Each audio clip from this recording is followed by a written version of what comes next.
Dimanche 16 mars 2025, l'amour et la justice, les deux plus grands commandements. Merci de nous retrouver sur votre chaîne L'Aventure dans la Parole. C'est le début de la semaine et peut-être que vous profitez de ces heures pour faire le ménage, ou encore pour profiter de votre famille, ou encore aller à la plage ou faire toute autre chose. Mais avant tout, vous avez décidé de passer du temps dans la méditation quotidienne, alors nous vous souhaitons une bonne écoute. Notre communauté s'agrandit et c'est grâce à vous. Soyez vous aussi actifs avec nous pour répandre le message et vous pouvez le faire en likant.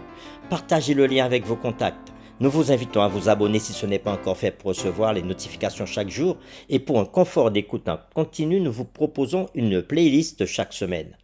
Le texte à mémoriser que nous vous invitons à dire avec nous se trouve dans 1 Jean chapitre 4, le verset 20. Si quelqu'un dit « j'aime Dieu » et qu'il haïsse son frère, c'est un menteur. Car celui qui n'aime pas son frère qu'il voit, comment peut-il aimer Dieu qu'il ne voit pas? Nous vous invitons à le redire avec nous. 1 Jean chapitre 4, le verset 20. Si quelqu'un dit « j'aime Dieu » et qu'il haïsse son frère, c'est un menteur. Car celui qui n'aime pas son frère qu'il voit, comment peut-il aimer Dieu qu'il ne voit pas? Peut-on dire qu'on aime Dieu tout en détestant ceux qui sont autour de nous? Les réflexions de cette semaine nous aident à répondre à cette question. Et aujourd'hui, nous le ferons avec la séquence « Les deux plus grands commandements ». Pour réfléchir à ce que nous pourrions faire individuellement et collectivement pour faire progresser l'amour et la justice de Dieu dans notre monde, il convient de commencer par nous concentrer sur ce que Dieu nous a commandé. Nous vous invitons à lire avec nous Matthieu chapitre 22, les versets 34 à 40. Et nous répondrons à cette question. Comment Jésus avait-il répondu à la question du docteur de la loi? Nous lisons Matthieu chapitre 22, les versets 34 à 40. Les pharisiens, ayant appris qu'il avait réduit au silence les sadducéens, se rassemblèrent, et l'un d'eux, docteur de la loi, lui fit cette question pour l'éprouver. « Maître, quel est le plus grand commandement de la loi ?» Jésus lui répondit. Tu aimeras le Seigneur ton Dieu de tout ton cœur, de toute ton âme et de toute ta pensée. C'est le premier et le plus grand commandement. Et voici le second qui lui est semblable, tu aimeras ton prochain comme toi-même. De ces deux commandements dépendent la loi et les prophètes. Après avoir lu Matthieu chapitre 22, versets 34 à 40, nous répondons à cette question. Comment Jésus avait-il répondu à la question du docteur de la loi? Selon Jésus lui-même, le premier et le plus grand commandement est « Tu aimeras le Seigneur ton Dieu de tout ton cœur, de toute ton âme et de toute ta pensée ». Jésus ajouta le second, qui lui est semblable « Tu aimeras ton prochain comme toi-même ». Ces commandements ne sont cependant pas isolés. Jésus enseigna en outre « De ces deux commandements dépendent toute la loi et les prophètes ». En effet, ces commandements sont eux-mêmes cités dans l'Ancien Testament. Nous vous invitons à lire Matthieu chapitre 19, versets 26 à 23, et nous répondrons à ces questions. Comment les réponses de Jésus aux questions du jeune homme riche sont-elles liées à ses réponses à la question du docteur de la loi de Matthieu 22? Que se passe-t-il ou que se passait-il dans ce passage?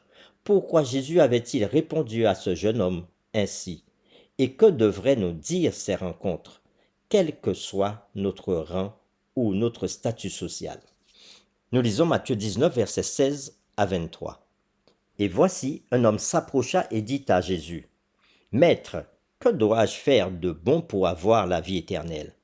Il lui répondit, « Pourquoi m'interroges-tu sur ce qui est bon? Un seul est bon. Si tu veux entrer dans la vie, observe les commandements. » « Lequel ?» dit-il. Jésus répondit, « Tu ne tueras point, tu ne commettras point d'adultère, tu ne déroberas point, tu ne diras point de faux témoignages.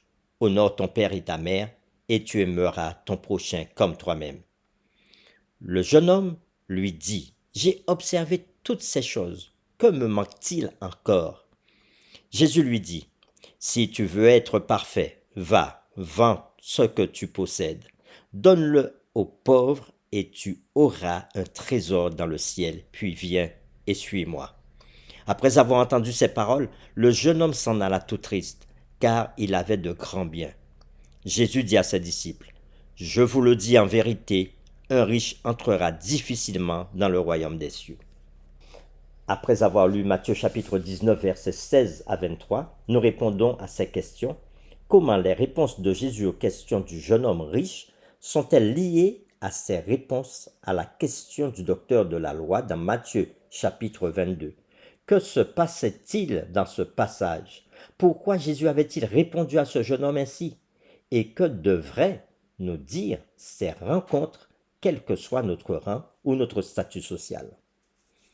L'écrivain Ellen G. White, dans le livre Jésus-Christ, à la page 516, dira ceci. Les conditions que le Christ offrit au chef étaient les seules qui pouvaient lui permettre de former un caractère vraiment chrétien. Ses paroles étaient sages sous leur apparence sévère et excessive. Il n'y avait d'espoir et de salut pour le chef que s'il acceptait et s'y conformait. La position élevée qu'il occupait et les richesses dont il jouissait exerçaient une influence mauvaise, quoique subtile, sur son caractère. S'il s'attachait à ces choses, elles finiraient par prendre la place de Dieu dans ses affections.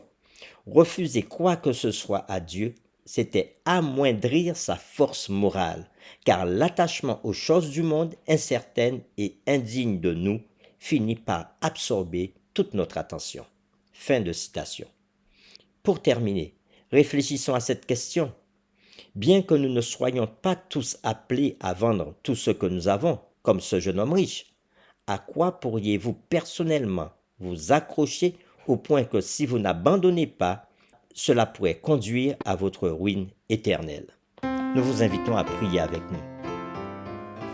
Seigneur, en ce jour, nous sommes conscients que tu nous appelles à abandonner certaines choses pour pouvoir te suivre. Et comme ce jeune homme riche qui devait abandonner ses richesses, chacun d'entre nous, tu nous appelles à abandonner des choses qui peuvent prendre ta place dans nos vies, afin que nous soyons entièrement et totalement à toi. Éclaire-nous sur ce qui motive nos vies. Éclaire-nous sur ce qui met une barrière entre toi et nous, afin que nous puissions les abandonner et être totalement à toi. C'est ce que nous te demandons au nom de Jésus. Amen.